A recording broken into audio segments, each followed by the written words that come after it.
Ignition sequence starts. 6, 5, 4, 3, 2, 1, 0. Liftoff. We have a liftoff.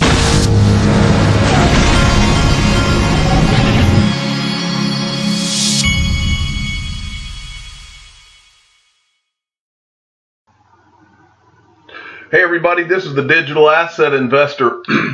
I just had to put a sweater on. I was a little cold. This part of the world is normally pretty warm this time of year, but as we make the transition into summer, we have little cold fronts, and at times it can get kind of chilly, but not the kind of chilly that some of you are experiencing, like DM Logic's up there in Pittsburgh, and I've seen him. And he looks very cold sometimes, and up there, I don't think I could take it.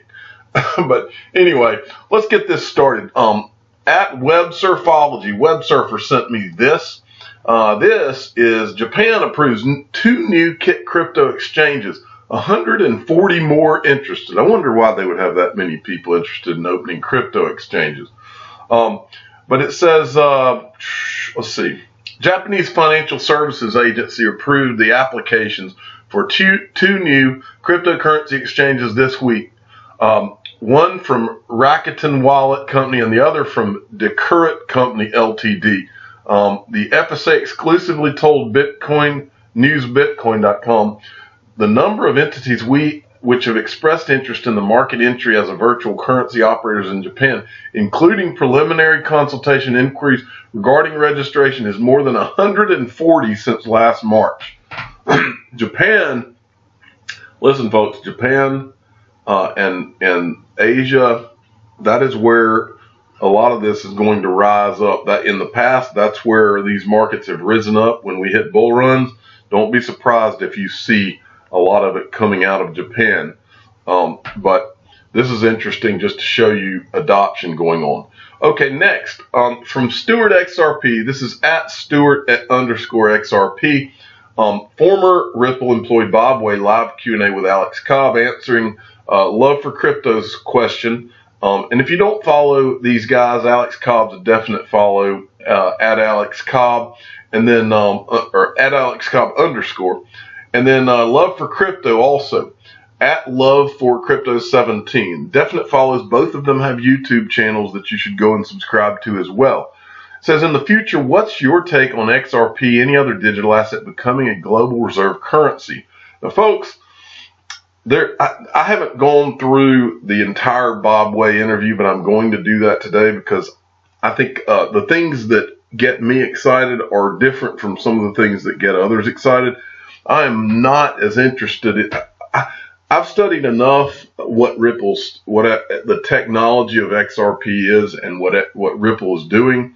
What excites me more is the little snippets of things that are said that confirm what we all thought all along, what we've all thought in our gut, that this representative, that digital assets, and more specifically XRP and Ripple, represented for potentially for the future of myself, you, your family, my family.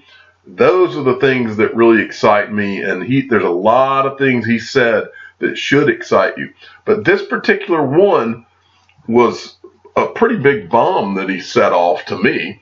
Alex had asked him, or Love for Crypto had submitted the question, I think. But Alex had asked him if he thought that XRP or another digital asset could become the world's global reserve currency. And he said that it's not far-fetched, and I couldn't believe that he said it, but he said that it's not far-fetched. I've always thought of XRP as a bridge currency. The idea of it being a global reserve currency has been not something that I didn't think could happen, but just I've always thought that was way, way, way down the road if that was possible at all. And so it's not something I've focused on, but Love for Crypto has.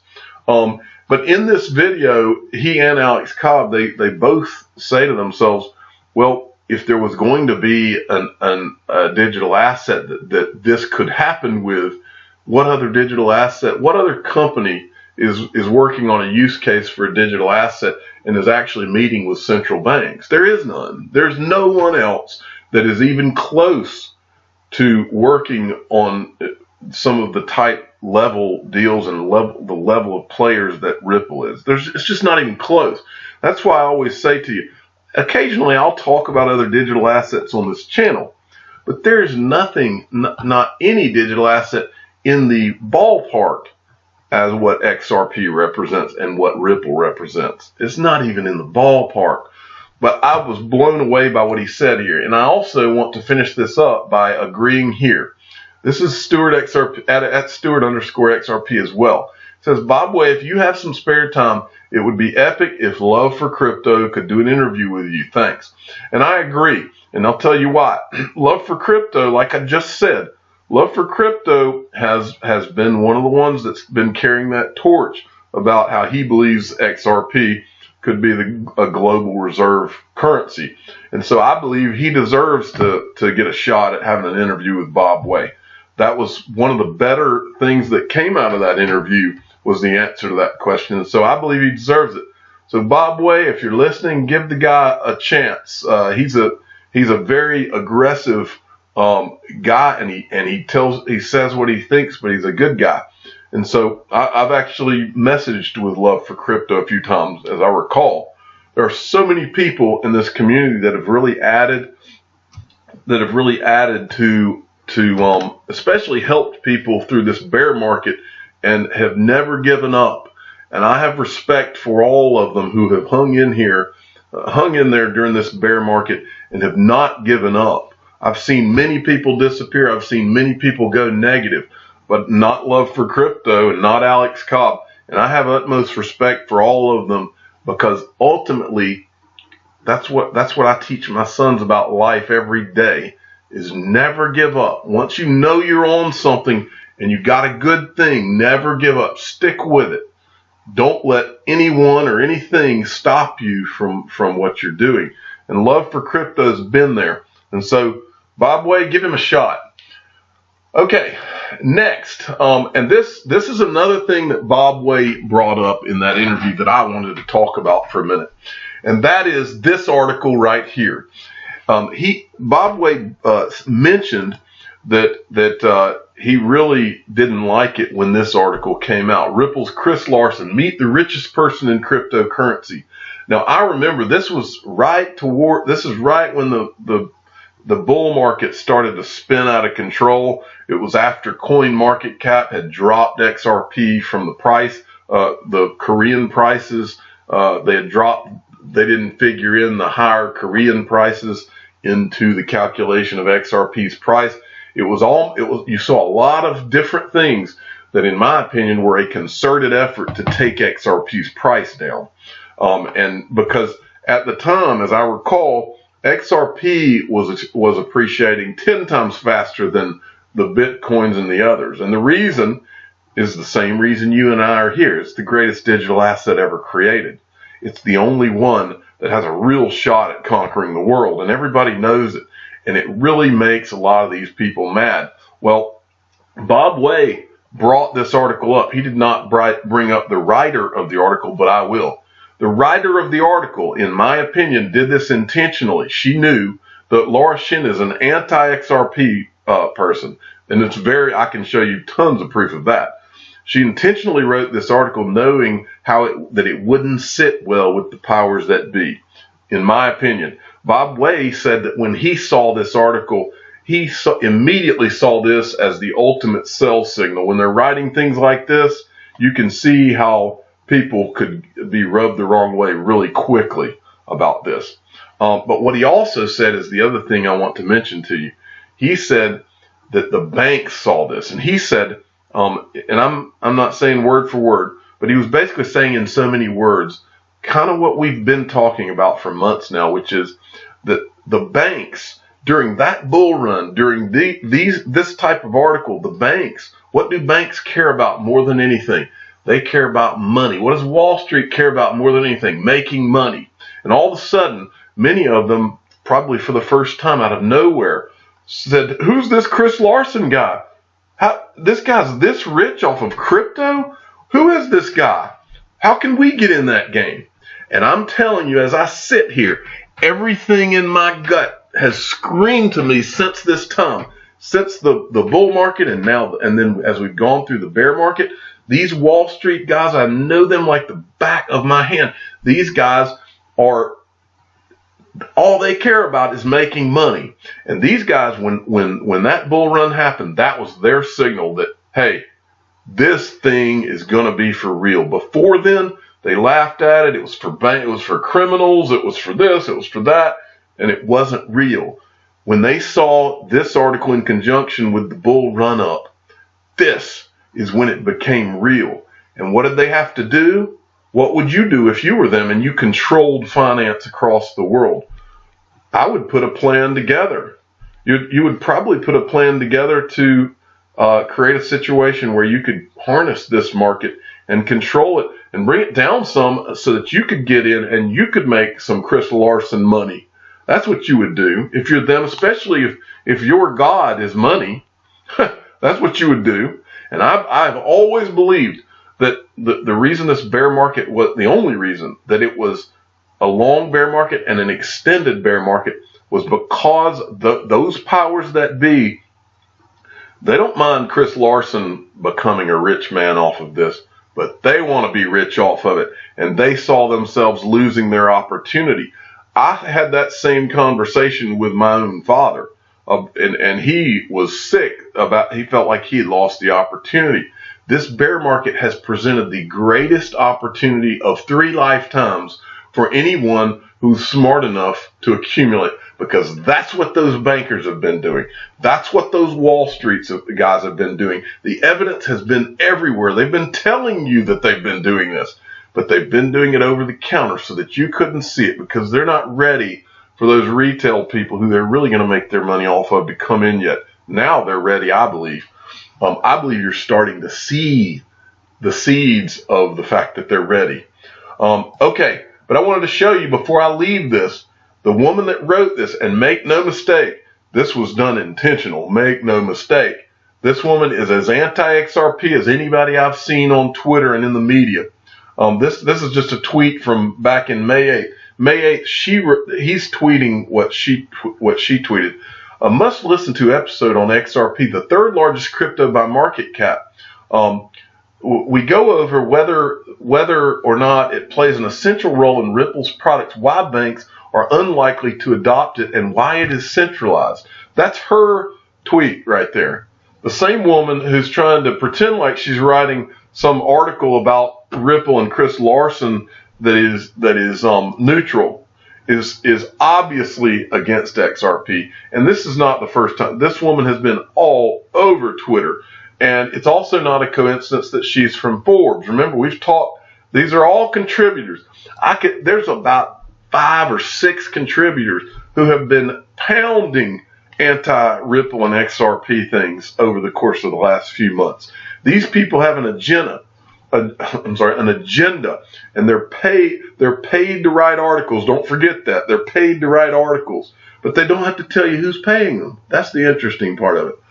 But he says, I had nothing but respect for Larson until now. I don't have any issue the expression of opinions in her podcast, but as a journalist, she had an opportunity to interview Joel Katz, the cryptographer and the actual architect of XRP, and she refused to do so. Unfortunate bias.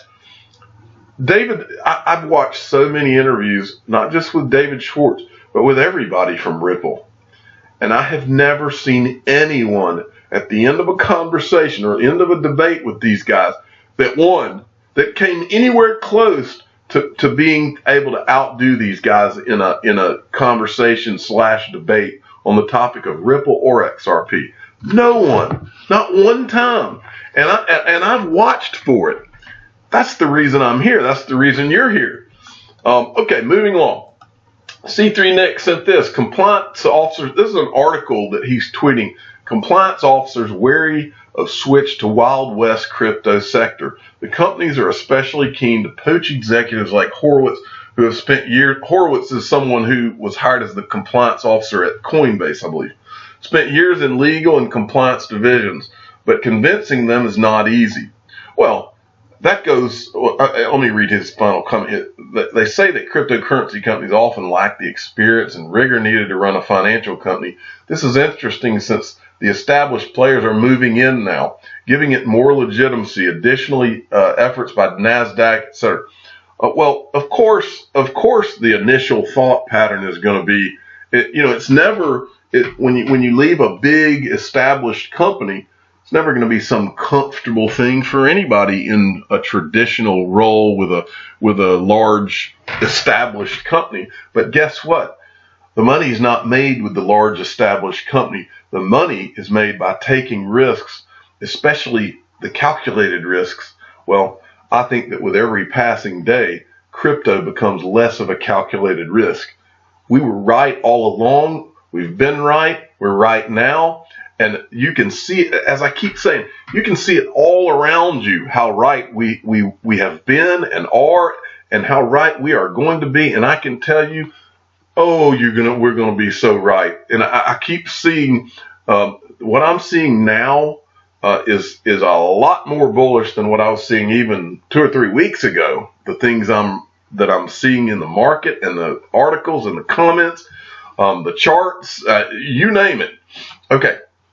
From the Bitcoinist, anti-Bitcoin banks paid over $243 billion in fines since the financial crisis. Banks are quick to label BTC the money of criminals, but banks' fines since the financial crisis have totaled over $243 billion. Bitcoin fines, zero. And I'll make another point. None of these guys have gone to prison. They just pay fines. That's how it works, you see. You can steal $1 billion, but as long as you pay a fine of, say, 100 million, then everything's fine. You don't have to go to jail, not like the rest of us would. That's how Wall Street works. Next, from CNBC Futures Now, Bitcoin looks like it's getting ready to ... Look at that, folks. I think that speaks for itself. Now, I went over this yesterday, but this is so worthy of me repeating. From Sergeant Obi-Wan, Fidelity's crypto culture bonkers institutional giant as encouraged now as they were when prices were higher. These guys don't care what the price is today or tomorrow, but years from now, they know what's going on. And that's exactly right. Their culture is bonkers for crypto. And finally, the Rippening has it right here at the _Rippening. Give them a follow. The world is going through one of 3 monetary transitions within the last 2,000 years. Gold, fiat, crypto. Don't be short-sighted and judge the future of the entire space based on a one-year bear market after a never-before-seen bull run. I'm here to tell you, folks, and I want to go back to this to make this point. I was talking about how the banks saw this as wait a minute, what are we missing out on? Well, I just want you to ask yourselves, since this article and the bear market that we've been in, I want you to think, and I always reiterate this, I want you to think about how many new exchanges have opened since then. How many new deals has Ripple inked since then? How many of these banks have positioned themselves behind the scenes over the counter and bought into all this? How many of these banks and Wall Street types have set themselves up to make money off of this now? How many of these banks and financial institutions and major players are ready to put all of their marketing and media gunpowder towards the explosion in crypto that is to come? And then my final question is, or my final point is, you didn't have any of this in the last bull run. You haven't had any of this in any of the previous bull runs, none of it. But this time, they're going to be on our side. Remember, all of the previous bull runs in crypto, while it's going on, we're getting pointed at, oh, that's for criminals, that's for money laundering. Crypto's a scam, crypto's a Ponzi scheme. When the next one comes, these people are going to be on our team. And they're going to be even bigger cheerleaders than the digital asset investor. And I will guarantee you that. I'm the digital asset investor. I'm not an investment advisor. This is for entertainment purposes only. Please subscribe and hit the like button. Tell your friends and family that Wall Street and the bankers will be the biggest cheerleaders. They'll even wear a cheerleading skirt if necessary to pump the prices up, because now they're going to be in the game. Thank you for listening.